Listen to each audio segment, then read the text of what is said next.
guys, how are you doing? I hope you are fine. Espero que vocês estejam todos bem. Aqui estou eu novamente com mais um vídeo para vocês. E dessa vez é um outro vídeo que também é um pouquinho polêmico. Vamos falar hoje de phrasal verbs. O que são phrasal verbs? Então, se você tem interesse nesse assunto, fique aí, me assista até o final do vídeo. Mas antes, já sabe, né? Joinha, inscreva-se, Instagram, pode ser que fique aqui, Facebook, ok? E para sempre ser lembrado de quando entrar um vídeo novo, ok? Vamos lá então? Vamos ao que interessa?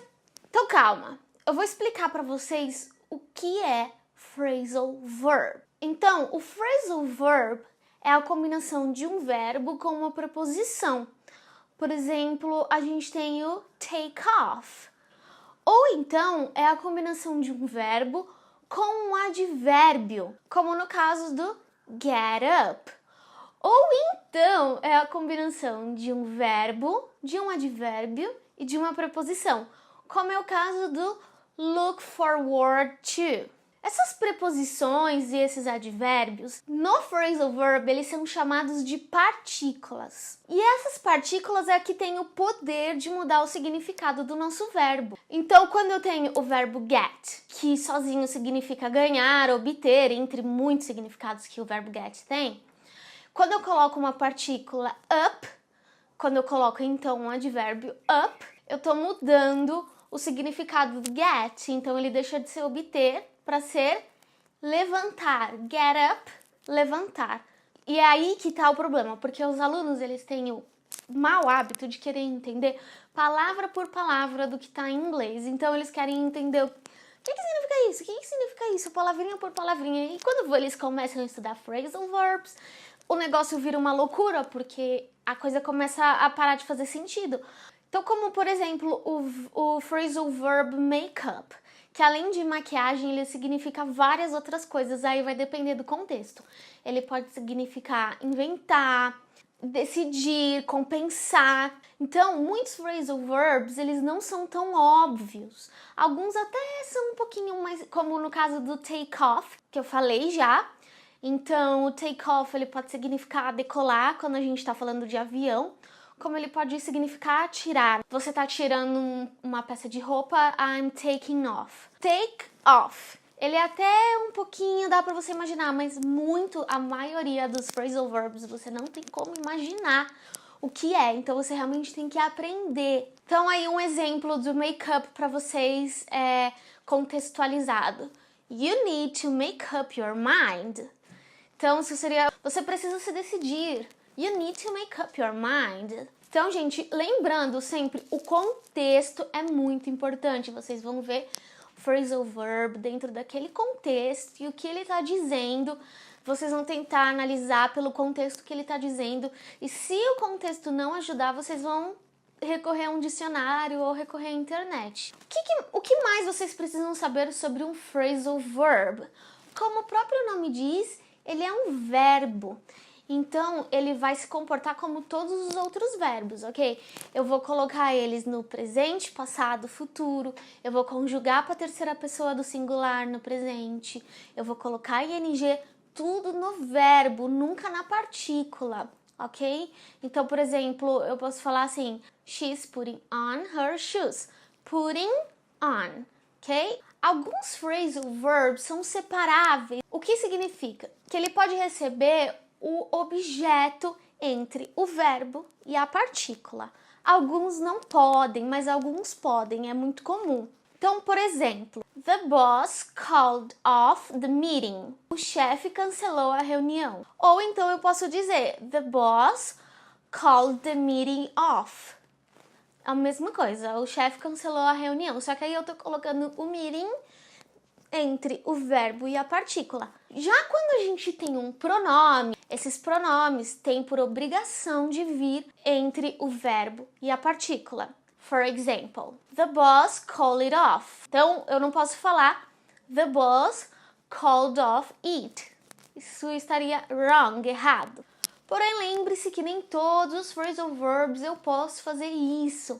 Alguns eu não posso separar. Então, para você saber se ele é separável ou não, tenta colocar um with no meio e ver se soa estranho, se ainda continua com sentido. Os phrasal verbs, eles são formais ou informais? Na verdade, eles são bem neutros, tá? Podendo ser usados em praticamente qualquer situação. Mas eles pendem um pouquinho mais para o informal. Então, por isso é bom evitar usar ele em situações muito formais, como textos acadêmicos, por exemplo. Nessas horas é melhor substituir pelo verbo. Eu preciso saber phrasal verb? Yes and no. Na verdade, assim, o inglês ele é a língua mais falada do mundo, né? Então, ela é a primeira língua mais falada como segunda língua. Então, muita gente fala o inglês como segunda língua. Então, é óbvio que muita gente usa uma quantidade muito pequena de phrasal verb. E, às vezes, quase nem usa. Então, e essa pessoa ainda assim consegue se comunicar. Lembre-se que o objetivo de você aprender uma língua é você conseguir se comunicar, passar uma informação, pegar uma informação. Só que assim, se você não aprender o phrasal verb, isso vai dificultar muito a sua vida para assistir filmes, ler livros e se comunicar com nativos de inglês. Então, assim, você precisa saber onde você quer chegar. Você quer ser aquele falante basiquinho que se vira mais ou menos e pronto, ok? Então, ok. Só que vai ter muita coisa que você ainda assim não vai entender. Agora, se você está buscando um nível melhor, se você está buscando uma fluência, com certeza absoluta você vai ter que aprender phrasal verb, porque se você pegar um texto, a cada 10 palavras, 3, 4, 2, 3 são phrasal verb. E aí você vai ter que se virar para entender. Então, é muito melhor você já saber eles, right? Como fazer para aprender phrasal verbs?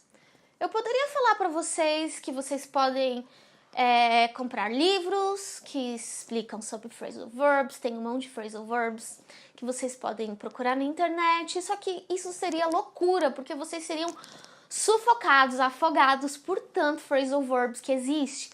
Não acho que é uma boa ideia. Qual a melhor forma de aprender phrasal verb? Conforme vocês vão estudando inglês, deixa os phrasal verbs ir aparecendo nos livros, nos moves, e conforme eles vão aparecendo, aqueles que vocês notam que é mais usado, vocês vão estudando eles e memorizam os que são mais usados. Porque vai ter muito phrasal verb que vocês vão se matar para aprender e nunca vai ser usado, vocês nunca vão usar, porque às vezes nenhum nativo vai usar. Então, tenta memorizar aqueles que são mais usados, ok? Essas foram as minhas dicas para vocês sobre phrasal verb. Espero que tenha ajudado a esclarecer um pouquinho dúvidas sobre isso. Se vocês tiverem mais dúvidas, se vocês quiserem que eu faça um vídeo falando quais são os phrasal verbs mais conhecidos, um top 5, um top 10, é só deixar aqui embaixo no comentário ou curtir bastante esse vídeo, que aí eu vou fazer para vocês uma segunda parte desse vídeo. Já sabe, críticas, opiniões, sugestões aqui embaixo. Não se esqueçam de se inscrever, de comentar, de curtir, de ativar sininho, de seguir no Instagram, de seguir no Facebook. E see you in the next video. Thank you so much for watching me. Love you guys. Bye.